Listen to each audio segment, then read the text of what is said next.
Os Espíritos do Senhor, que são as virtudes dos céus, qual imenso exército que se movimenta ao receber as ordens do seu comando, espalham-se por toda a superfície da terra e, semelhante a estrelas cadentes, vêm iluminar os caminhos e abrir os olhos aos cegos. Eu vos digo, em verdade, que são chegados os tempos em que todas as coisas hão de ser restabelecidas no seu verdadeiro sentido, para dissipar as trevas, confundir os orgulhosos e glorificar os justos. As grandes vozes do céu ressoam como sons de trombetas, e o cântico dos anjos se lhes associa. Nós vos convidamos a vós, homens, para o divino concerto. Tomai da lira, fazei uníssono as vossas vozes, e que, num hino sagrado, elas se estendam e repercutam de um extremo a outro do universo. Homens, irmãos a quem amamos, aqui estamos junto de vós. Amai-vos também uns aos outros, e dizei do fundo do coração, fazendo as vontades do Pai que está no céu. Senhor, Senhor, e podereis entrar no reino dos céus. O Espírito de verdade. Evangelho de Jesus segundo o Espiritismo, estamos no capítulo 10. Bem-aventurados os que são misericordiosos. E vamos lá no item 16. A indulgência. O item 16. Espíritas, queremos falar-vos hoje da indulgência, sentimento doce e fraternal que todo homem deve alimentar para seus irmãos, mas do qual bem poucos fazem uso. A indulgência não vê os defeitos de outrem ou, se os vê, evita falar deles, divulgá-los. Ao contrário, oculta-os a fim de que não se torne conhecidos senão dela unicamente. E se a malevolência os descobre, tem sempre pronta uma escusa para eles, escusa plausível, séria, não das que com aparência de atenuar a falta, mas as que evidenciam a perfida intenção. A indulgência jamais se ocupa com os maus atos de outrem, a menos que seja para prestar um serviço. Mas, mesmo nesse caso, tem o cuidado de os atenuar tanto quanto possível. Não faz observações chocantes, não tem nos lábios censuras, apenas conselhos e, as mais das vezes, velados. Quando criticais, que consequência se há de tirar das vossas palavras? A de que não tereis feito o que reprovais, visto que estáis a censurar, que valeis mais do que o culpado. Ó homens, quando será que julgareis os vossos próprios corações, os vossos próprios pensamentos, os vossos próprios atos, sem vos ocupardes com o que fazem o vosso irmão? Quando só tereis olhares severos sobre vós mesmos?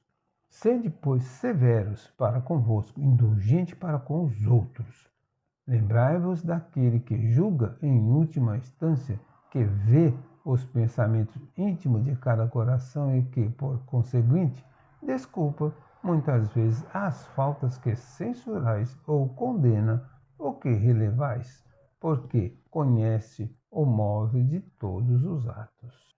Lembrai-vos de que vós, que clamais em altas vozes, anátema, tereis, quiçá, cometido faltas mais graves. Anátema é maldição.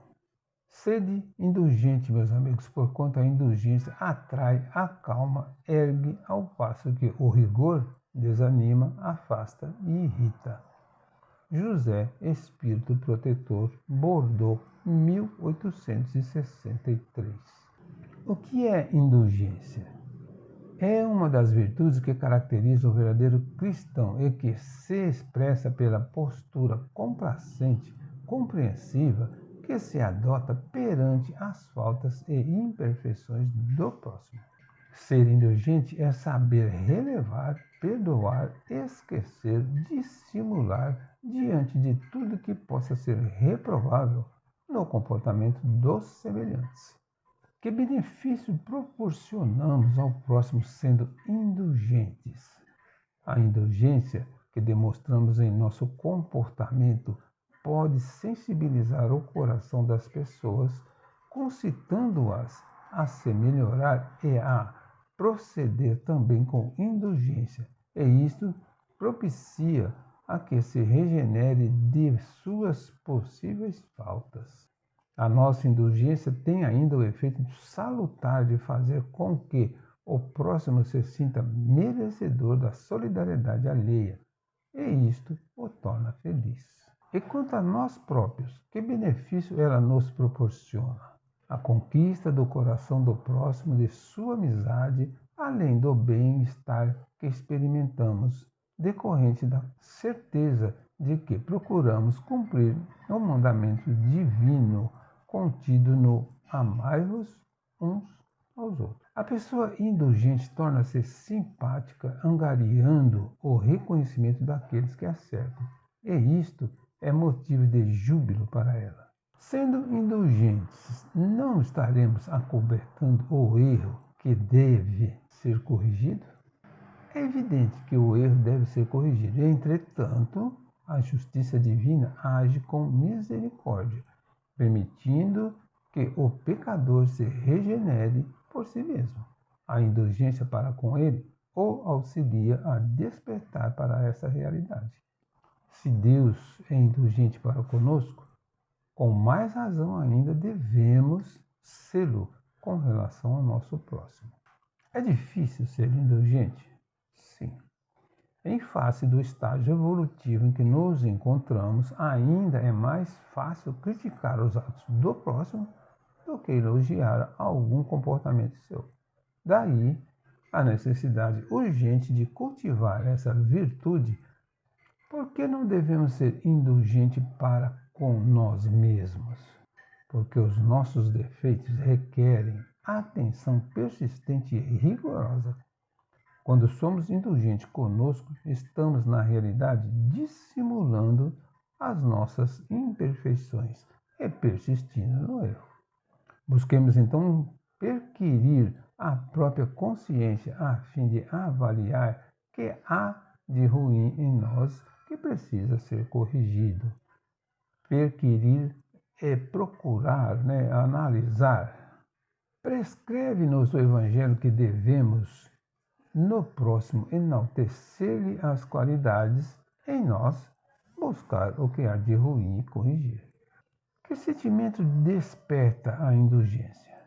A indulgência atrai, ergue, acalma e aquieta corações tumultuados pela consciência culpada. A expectativa da compreensão minimiza o amargor do erro. E o rigor? Que sentimento atrai? O desânimo, o afastamento, a tristeza e a irritação. A expectativa de reprimenda conduz à hipocrisia proposital. Conclusão. A indulgência é sentimento doce e fraternal que todo homem deve alimentar para com seus irmãos. No campo da indulgência, todos somos carentes em face das nossas imperfeições. Daí, o dever de todos em cultivá-la. Encerramos aqui uma parte do capítulo 10. Bem-aventurados os que são misericordiosos.